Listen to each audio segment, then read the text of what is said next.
Beneath the surface of a Victorian lake lies something that should not exist. A ballroom where fish swim past crystal chandeliers. A billiard room where water pressure should crush everything inside. This is not legend. This is Witley Park, and the man who built it paid the ultimate price for his ambition. Victorian England celebrated excess like no era before it. The Industrial Revolution had transformed Britain from an agricultural society into the workshop of the world. Steam engines powered factories across the Midlands. Railways connected every major city. The British Empire stretched across continents, bringing wealth flooding back to London. In this atmosphere of unprecedented prosperity, the nouveau riche competed ferociously to demonstrate their success through increasingly extravagant displays. Mansions sprawled across countryside estates, each trying to outdo the last. Industrialists commissioned architects to design homes that blended medieval castles with modern conveniences. They filled these palaces with art collections purchased from impoverished European aristocracy. They landscaped grounds that required armies of gardeners to maintain. They hosted shooting parties, balls, and garden parties that could cost more than working families earned in a lifetime. But even in this world of extreme luxury, one man stood apart. Whitaker Wright was born in 1846 in Staffordshire, the heart of England's pottery industry. His family belonged to the respectable working class, far from wealthy but educated and ambitious. Young Whitaker showed early aptitude for mathematics and mechanical subjects. Rather than following his father into local trades, he pursued technical education, focusing on mining engineering. This choice would shape everything that followed. The mining industry in Victorian Britain was booming. Coal powered the factories and heated the homes. Iron ore fed the foundries that produced steel for railways and ships. Tin, copper, lead, and other minerals came from mines across Britain and the expanding empire. Mining engineers who understood both the geology and the business side could make substantial fortunes.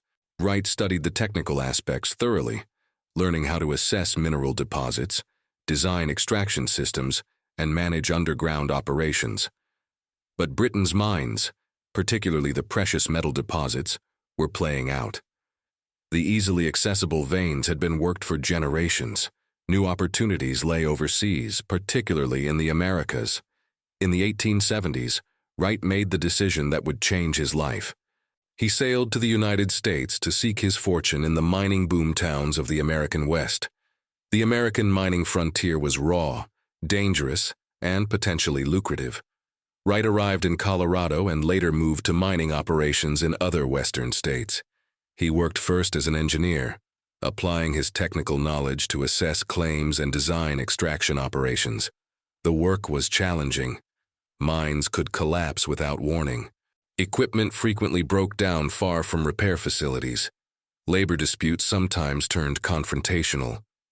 But Wright thrived in this environment. He quickly realized that the real money came not from engineering wages, but from ownership stakes in successful mines. Wright began acquiring partial interests in promising claims. Some produced nothing. Others yielded modest returns. A few struck significant silver deposits that paid out handsomely. Wright learned to promote mining ventures, attracting investors to fund operations in exchange for shares in potential profits. He developed a talent for making projects sound more promising than geological reality might support. By the late 1880s, Wright had accumulated substantial wealth from American mining ventures. He had also developed a network of contacts among investors, other mining promoters, and financial operators. He understood how to structure companies, how to market shares, and how to manage the flow of information to create favorable impressions. These skills would prove crucial when he returned to England. Wright came back to Britain in 1890 as a self-made millionaire. He was in his mid-40s, still young enough to enjoy his wealth, but mature enough to have business credibility. London in the 1890s was experiencing a speculative boom in mining shares. The discovery of massive gold deposits in South Africa and Australia had created tremendous excitement. Investors were eager to put money into any mining venture that promised similar returns. Wright positioned himself perfectly to exploit this enthusiasm. He began acquiring control of multiple mining companies focused on Australian goldfields. The London and Globe Finance Corporation became his flagship enterprise, but he chaired or directed numerous other firms. Each company promoted specific mining prospects in Western Australia, a region experiencing a genuine gold rush, but also attracting many questionable claims. The business model Wright employed was sophisticated for its time. He used the London and Globe Finance Corporation as a central entity that held stakes in various operating mining companies. This structure allowed him to move money between companies, using funds from one to support another, creating complex financial arrangements that obscured the true profitability of individual operations. He issued optimistic reports about gold discoveries, driving up share prices. He paid generous dividends to early investors, attracting more people to buy shares. This approach required constant expansion. Wright needed new investors buying shares to generate the cash that paid returns to existing shareholders. As long as enthusiasm remained high and new money kept flowing in, the system could continue. But it depended fundamentally on perception rather than the actual gold production from the mines. The geological reality in Australia was that many of the claims produced modest amounts of gold, or none at all, far below what would justify the share prices Wright's companies commanded. While building this financial empire, Wright also began constructing his personal empire at Witley Park. He purchased the Surrey estate in 1896 for £14,000, a substantial sum but modest compared to what he would spend transforming it. The property included a serviceable manor house, several hundred acres of grounds, and pleasant but unremarkable landscaping. Wright immediately commissioned extensive renovations and expansions. He hired architects to redesign the manor house, adding wings and updating interiors with the latest luxuries. He brought in landscape designers to reshape the grounds entirely. Victorian landscape architecture favored dramatic artificial features, and Wright embraced this aesthetic completely. He ordered the creation of multiple artificial lakes across the property. These were not simple ponds, but substantial bodies of water requiring extensive excavation and engineering. Victorian estate owners often created ornamental lakes, but Wright's were larger and more numerous than typical. The largest lake would become the site of his most ambitious project. The estate also received elaborate conservatories filled with exotic plants from across the empire. Wright imported palm trees, tropical flowers, and rare botanical specimens that required heated glass houses to survive English winters. He installed fountains, statuary, and ornamental bridges. He built extensive stables for horses and carriages. The property became a showcase of late Victorian excess. But these improvements, impressive as they were, served mainly as prelude to Wright's true obsession: the underwater ballroom. The concept was unprecedented. Victorian engineering had achieved remarkable things. Isambard Kingdom Brunel had built massive bridges and tunnels. Joseph Paxton had designed the Crystal Palace with its revolutionary iron and glass construction. Engineers had created the London Underground, boring tunnels through clay beneath the city. But no one had built habitable entertainment spaces beneath a lake. Wright commissioned detailed plans from engineers and architects. The technical challenges were formidable. The structure needed foundations strong enough to support walls and ceilings, while resisting the constant pressure of water above.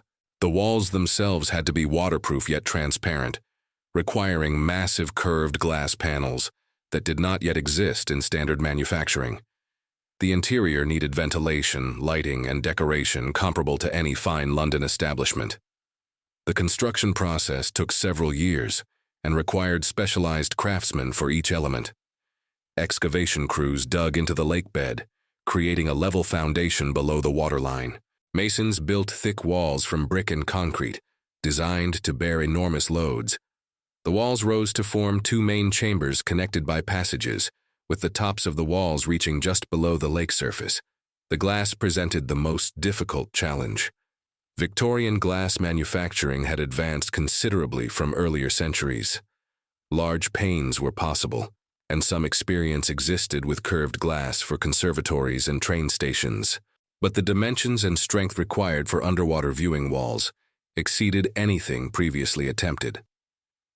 Wright contracted with specialist glass manufacturers who created custom curved panels, each one thick enough to resist water pressure, yet transparent enough for clear viewing. Each glass panel required careful measurement and manufacturing. The curves had to be precise to fit the designed openings. The thickness needed to be uniform to prevent weak points. The glass composition itself mattered, as impurities could create stress points that might fail under pressure. Once manufactured, each panel had to be transported carefully to Surrey, a journey that risked breaking these expensive custom pieces. Installation was equally delicate. Workers fitted each panel into prepared openings in the walls, using rubber gaskets and sealant compounds to create watertight seals. The panels overlapped slightly, with metal frames reinforcing the joints. Each installation was tested for leaks before proceeding to the next. The entire process moved slowly, as rushing risked catastrophic failure that would flood the chambers and potentially collapse the structure. While the walls rose and the glass was installed, other craftsmen worked on interior finishing. Plasterers created ornate ceiling decorations. Carpenters installed wood paneling and built-in furniture. Electricians ran wiring for the lighting system, a modern marvel in itself. Electric lighting was still relatively new in the 1890s, more common in London than in country estates. But Wright insisted on it for the underwater rooms, as gas lamps would consume oxygen and create ventilation problems. The lighting system used incandescent bulbs, Edison's invention that had only recently become commercially viable in Britain. The bulbs were housed in elaborate chandeliers that hung from the ceilings, providing illumination that mimicked the elegant fixtures found in London ballrooms.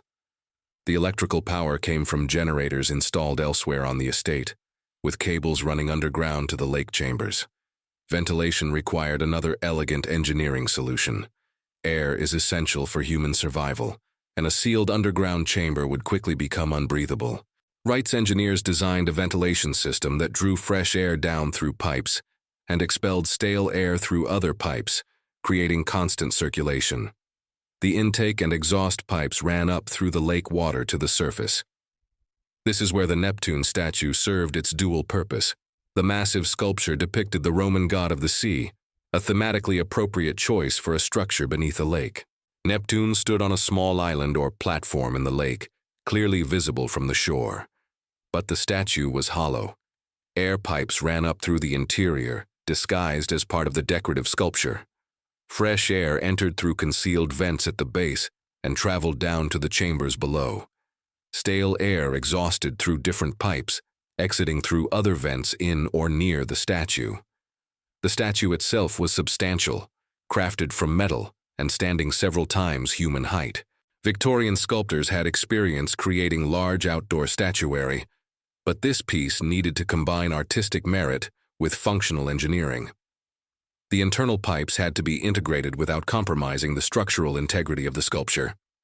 The vents needed to allow airflow while keeping out rain and debris.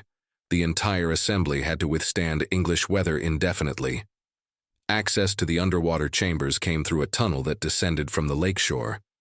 The tunnel entrance was built into the landscaping, looking from the outside like a decorative grotto or cave entrance, a common Victorian garden feature. But beyond the entrance, the tunnel sloped downward at a steady angle, leading visitors beneath the lake surface.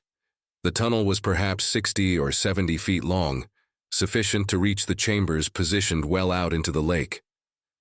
It was wide enough for two people to walk comfortably side by side, with ceiling height adequate for tall visitors.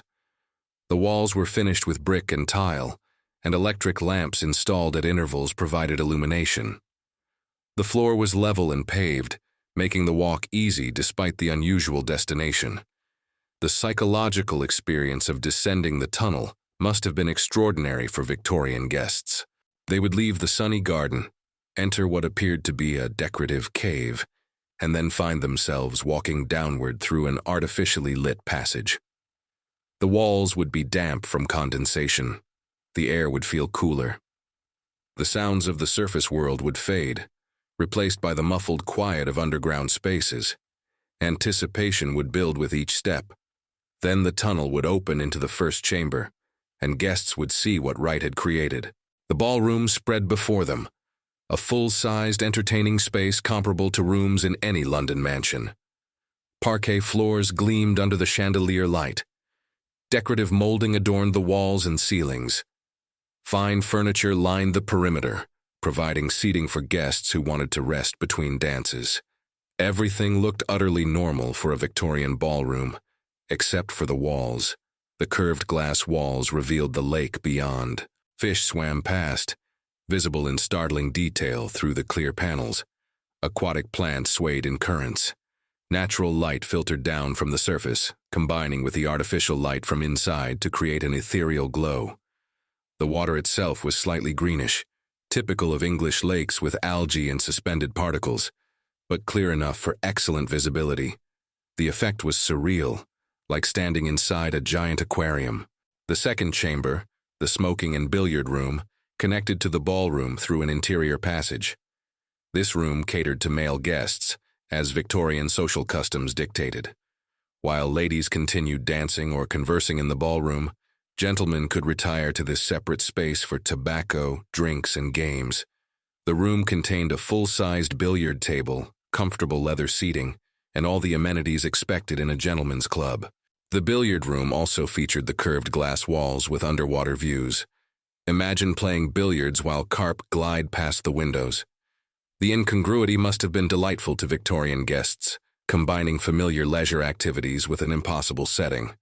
Wright had created not just a technical achievement, but a conversation piece that would be remembered and discussed for years. Wright hosted numerous parties and gatherings at Witley Park during the late 1890s. Society figures, business associates, politicians, and aristocrats received invitations. These events followed standard Victorian patterns, with elaborate multi-course dinners, dancing, games, and conversation. But the underwater chambers made every gathering at Witley Park memorable in ways ordinary country house parties could never match. Guests would arrive by train at Godalming, the nearest station, where Wright's carriages collected them. The drive to Witley Park wound through Surrey countryside, building anticipation. Upon arrival, guests would first see the manor house and grounds, impressive but not unprecedented. Then Wright would suggest a tour of the estate's special features, eventually leading groups down to the lake.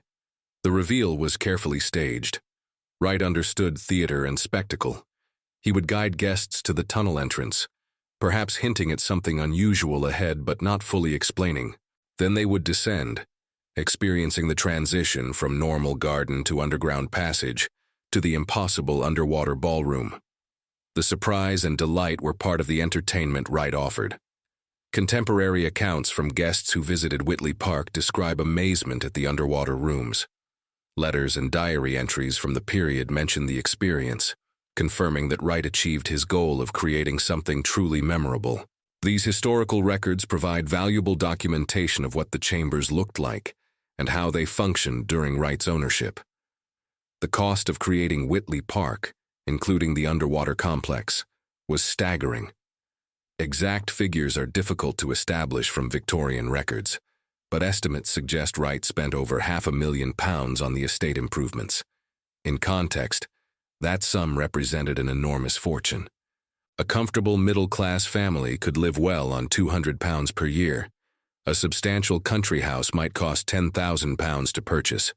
Wright was spending 50 times that amount just on improvements to a property he already owned. This level of expenditure required enormous income. Wright's salary and dividends from legitimate business activities, while substantial, could not possibly cover such costs. The money came from his mining companies, siphoned through various mechanisms from the funds investors had provided for mining operations.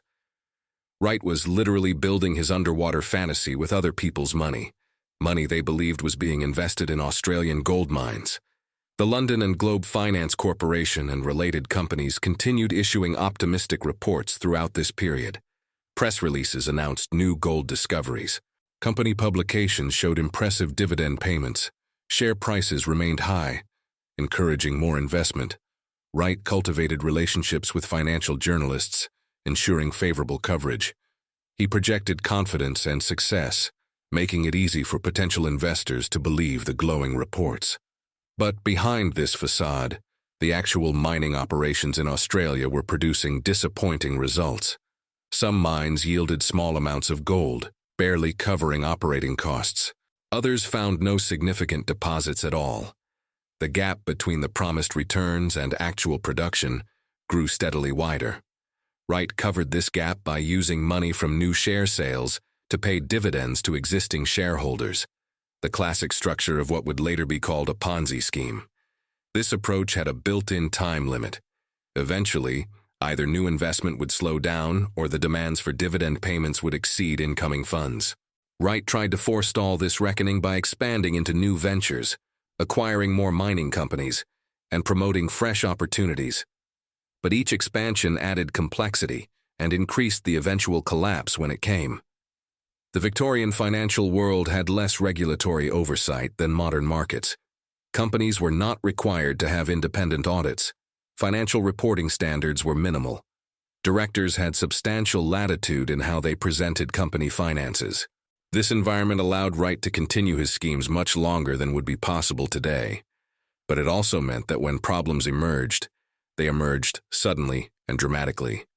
The first serious concerns appeared in late 1900. Some investors began questioning why dividend payments were so high when actual gold production reports from Australia seemed modest. Financial journalists started asking pointed questions. Rival mining promoters, perhaps jealous of Wright's success, began spreading rumors about accounting irregularities. The mood was shifting from enthusiasm to suspicion. Wright tried to maintain confidence through force of personality and continued optimistic announcements.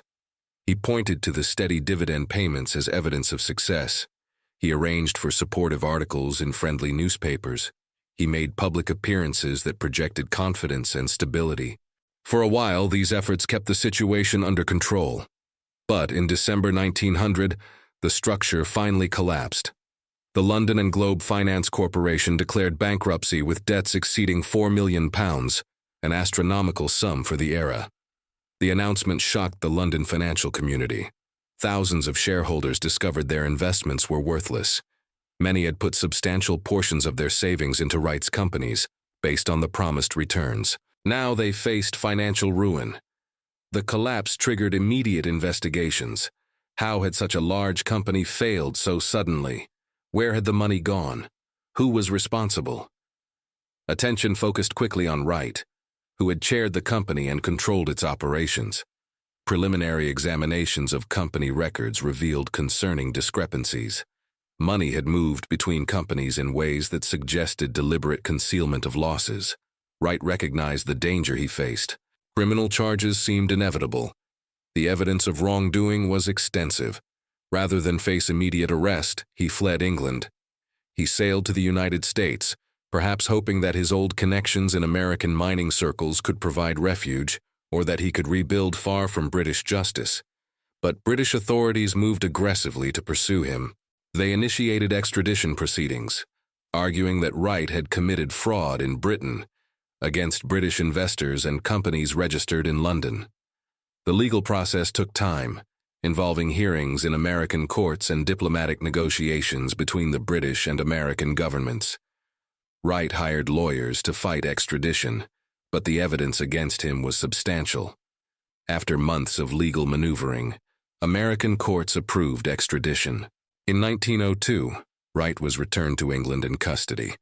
He was formally charged with multiple counts of fraud related to his management of the London and Globe Finance Corporation and associated companies. The prosecution alleged he had deliberately published false financial statements, concealed losses, and paid dividends from capital rather than profits. The legal process moved slowly by modern standards. Pre-trial proceedings, gathering evidence and preparing arguments consumed more than a year. Wright remained in custody, unable to make bail given the flight risk he represented. Meanwhile, receivers worked to untangle the complicated finances of his collapsed companies, discovering ever more evidence of fraudulent practices.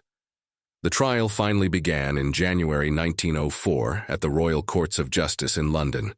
The proceedings attracted intense public interest. The case represented one of the largest financial frauds in British history. Newspapers provided daily coverage. The courtroom was packed with spectators, journalists, and those financially ruined by Wright's schemes. The prosecution presented a methodical case built on documentary evidence. Company ledgers showed money being transferred between entities in ways that disguised losses. Financial statements issued to shareholders did not match internal accounting records. Dividend payments had been made when companies were actually losing money, funded by selling shares to new investors, rather than from mining profits. Witnesses testified about meetings where Wright had discussed strategies to maintain share prices. The evidence was damning. Wright's defense argued that complex financial arrangements were standard business practice, that he had believed the mining ventures would eventually prove profitable, and that he had acted in good faith based on optimistic assessments of the Australian goldfields. But the sheer scale of the discrepancies between public statements and financial reality undermined these arguments. Expert witnesses explained the accounting irregularities to the jury.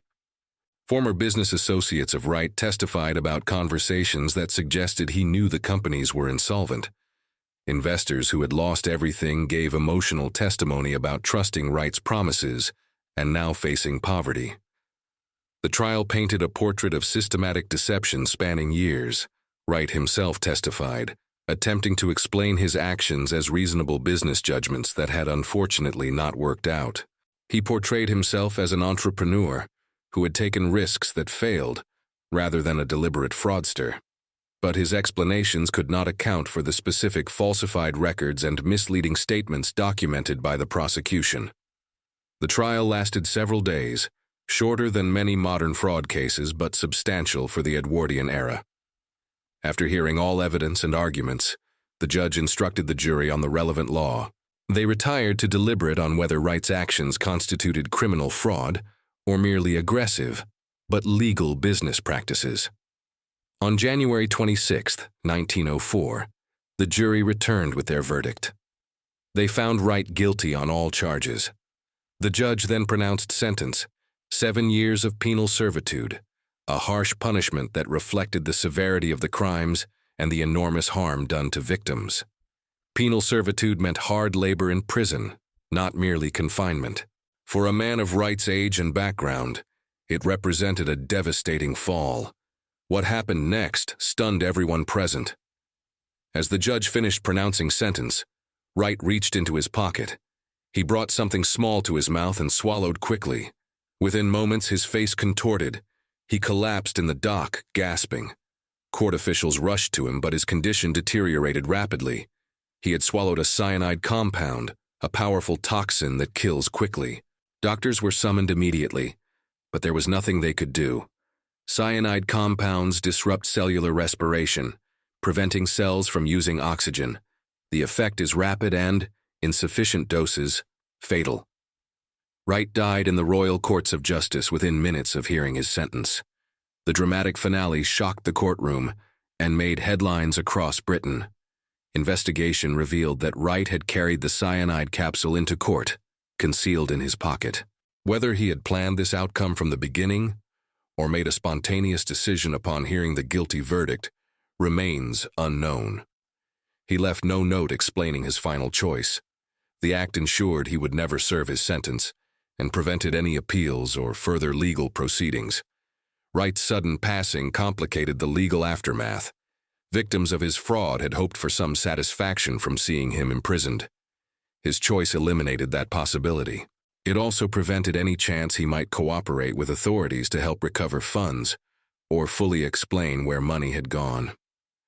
The receivers trying to sort out his company finances lost access to the one person who understood the full scope of the schemes. His estate was substantial but insufficient to cover the massive debts of his failed companies. Witley Park and its extraordinary underwater ballroom were sold to settle creditor claims. The property changed hands for a fraction of what Wright had spent on it. The new owners inherited a magnificent estate, but also the maintenance burden of its unusual features. The underwater ballroom proved difficult to maintain. The constant water pressure stressed the seals around the glass panels. Condensation and moisture created problems for interior finishes. The ventilation system required regular attention. The electrical system needed maintenance. Without Wright's fortune funding constant upkeep, the structure began deteriorating. Over the following decades, Witley Park passed through several owners. Each recognized the unique nature of the underwater chambers but struggled with the practical challenges of maintaining them. The cost of repairs and upkeep was substantial, and the rooms could not be easily converted to practical uses that would justify the expense. During the First World War, the estate served various purposes related to the war effort. Large country houses across Britain were pressed into service as hospitals, training facilities, or administrative centers. Witley Park's role in this period is less documented than its Victorian glory, but the property contributed to the national effort in some capacity. After the war, the estate continued changing hands. By this point, the heyday of massive private country estates was ending. The war had killed many heirs to great fortunes. Death duties and income taxes reduced the wealth of surviving aristocratic families. The servant class that made such estates function was shrinking as people found other employment. Many grand country houses were being demolished or converted to institutional uses. Witley Park avoided demolition, but underwent conversions. At various points, it served as a hospital, a school, and eventually was divided into private residences. The grounds were subdivided into smaller parcels. The artificial lakes remained, as draining them would have been more expensive than maintenance. But the underwater ballroom was largely abandoned as a functional space. Water eventually breached some of the seals around the glass panels. The chambers flooded partially, though the main structure remained intact. The interior decorations deteriorated from water damage. The electrical system corroded and became dangerous. The chandeliers, furniture, and fine finishes were removed or destroyed. What remained was the basic architectural structure, the brick chambers, the glass walls, the tunnel access.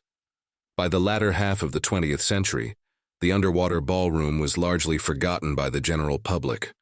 Local residents knew stories about it, but many people assumed the tales were exaggerated or apocryphal. The notion of a Victorian underwater ballroom seemed too fantastic to be real. The chambers were inaccessible to casual visitors, hidden beneath the lake on private property. Interest revived in recent decades as historians researched Victorian engineering achievements. Architectural historians began documenting the underwater structure, recognizing its significance as an early example of underwater architecture. Engineering experts analyzed the construction methods, noting innovations that prefigured later underwater construction techniques. The story of Whitaker Wright and his extraordinary creation spread beyond local lore to wider audiences. Modern assessments of the underwater ballroom recognize it as a genuine engineering marvel. Creating habitable underwater spaces in the 1890s, with Victorian-era materials and technology, represented a remarkable achievement. The curved glass walls, waterproof construction, ventilation systems, and overall design demonstrated sophisticated understanding of engineering principles. That the basic structure survives more than a century later testifies to the quality of construction. The technical specifications become more impressive when analyzed with modern engineering knowledge. The water pressure at the depth of the chambers is substantial, requiring glass panels strong enough to resist constant force. The seals needed to remain watertight despite temperature changes, structural settling, and aging of materials. The ventilation had to provide adequate air exchange without compromising the waterproof integrity. Each technical challenge required solutions that pushed the boundaries of Victorian engineering. The moral and ethical dimensions of Wright's story continue to generate discussion. He created something architecturally magnificent, a structure that advanced engineering knowledge and demonstrated what was possible. The underwater ballroom inspired later engineers and architects who designed aquariums, underwater restaurants, and other submerged structures. Wright's vision contributed to human achievement in design and construction. Yet this achievement was funded entirely by fraud. The money that paid for Witley Park came from investors who believed they were funding legitimate mining operations. Wright diverted those funds to personal use, building his fantasy while lying to thousands of people about where their money was going. The beauty of the underwater ballroom cannot erase the harm caused to families who lost their savings. This tension between aesthetic achievement and ethical failure makes Wright's legacy complicated. Should we celebrate the engineering innovation while condemning the means used to achieve it? Can we appreciate the beauty of what was created while remembering it was built on deception? These questions resist simple answers. Wright embodied both the creative genius and the moral corruption possible in Victorian capitalism. The London and Globe Finance Corporation scandal contributed to reforms in British financial regulation. The collapse demonstrated the need for better oversight of company finances, more transparency in financial reporting, and stronger protections for investors. Parliamentary investigations examined what had gone wrong and recommended changes to prevent similar frauds. Wright's case became an example used to justify increased regulation of the financial sector. These reforms came too late for those who lost money in Wright's schemes, but they helped protect future generations of investors. The development of modern securities regulation, accounting standards, and corporate governance requirements can be traced partly to scandals like the London and Globe collapse. Wright's fraud, in this sense, contributed indirectly to improvements in financial systems, even as it harmed individuals directly. Witley Park today is a shadow of its Victorian glory. The manor house survives, converted to private residences. The grounds are subdivided and developed. The artificial lakes remain, still visible though diminished from their original extent. The Neptune statue, after decades of exposure to weather, has been damaged and repaired multiple times, and beneath the surface of the largest lake, the underwater chambers persist. The current state of the ballroom and billiard room is difficult to assess without direct access, which is restricted due to private ownership and safety concerns. Photographs from various periods show the structure in different states of preservation. Some images reveal relatively intact brick walls and glass panels, though clearly abandoned and water-damaged. Other images show more severe deterioration, with breached seals and flooded interiors. Several proposals over the years have suggested restoring the underwater complex. Heritage organizations have expressed interest in preserving this unique example of Victorian engineering. Tourism advocates have proposed creating a museum or heritage site around Witley Park's history. Local history societies have documented the property extensively, creating records of what exists and what has been lost. But restoration faces significant obstacles. The technical challenges of repairing and waterproofing the structure would be substantial. Modern engineers would need to assess the structural integrity of century-old brickwork, stressed by decades of water pressure. The glass panels, custom-made in the 1890s, would be difficult or impossible to replicate exactly. The electrical and ventilation systems would need complete replacement using modern materials and techniques. The cost would be enormous, likely running to millions of pounds. Funding such a project requires either public grants, private philanthropy, or some plan to generate revenue from the restored structure. Public grants for heritage projects face competition from many worthy sites across Britain. Private donors might be reluctant to fund something associated with a fraudster. Revenue generation is difficult given the remote location and the challenges of regular public access to an underwater structure. Security and safety concerns add further complications. The underwater chambers are inherently hazardous. If flooding occurred while visitors were present, escape routes are limited. The tunnel provides the only access, potentially creating bottlenecks in emergencies. Modern safety regulations require extensive precautions, emergency systems, and regular inspections. Meeting these requirements for an underwater visitor attraction would be expensive and operationally complex. Despite these challenges, interest in Witley Park and its underwater ballroom continues. Television documentaries have featured the site. Historical publications include chapters on Wright and his creation. Internet forums and social media groups dedicated to Victorian architecture and engineering discuss the structure.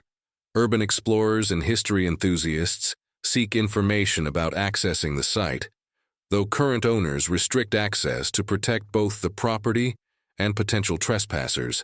The broader historical context helps explain why someone like Wright could achieve what he did and then fall so dramatically. Victorian Britain rewarded bold entrepreneurs who took risks and built grand projects. The era celebrated progress and innovation. Men who made fortunes were admired, with less scrutiny of their methods than modern society would demand. Wright operated in this environment, pushing boundaries both technically and ethically. The Victorian financial world was less regulated, but also more personal than today's markets. Investors often knew company directors personally or by reputation. Decisions to invest frequently came from personal relationships and social connections, rather than detailed financial analysis. Wright exploited this by cultivating relationships, projecting confidence, and using social events at places like Witley Park to build trust with potential investors. His underwater ballroom served a business purpose beyond personal enjoyment. Inviting investors and business associates to experience this marvel reinforced his image as a successful, sophisticated man who could achieve impossible things. If he could build a ballroom beneath a lake, surely his mining ventures would succeed. The spectacle provided tangible evidence of his wealth and capability, making his investment pitches more credible. This connection between personal grandeur and business promotion was common in Victorian commerce. Wealthy industrialists and financiers used their lifestyles as marketing tools. Impressive homes, lavish parties, and conspicuous consumption all contributed to reputations that facilitated business dealings. Wright simply took this principle to an extreme with his underwater chambers. The Neptune statue that crowned the underwater complex serves as an apt metaphor for Wright's entire enterprise. Above the surface, it presented an impressive artistic facade that visitors could see and admire. It projected classical sophistication through its mythological subject. It appeared to be purely decorative, a wealthy man's ornament. But beneath this surface appearance lay functional necessity, the ventilation pipes that made the underwater rooms habitable. The statue was simultaneously genuine art and practical disguise, beauty and deception intertwined. Wright's life followed a similar pattern. The surface showed a successful businessman and creative visionary. The impressive achievements appeared genuine, and in some ways they were.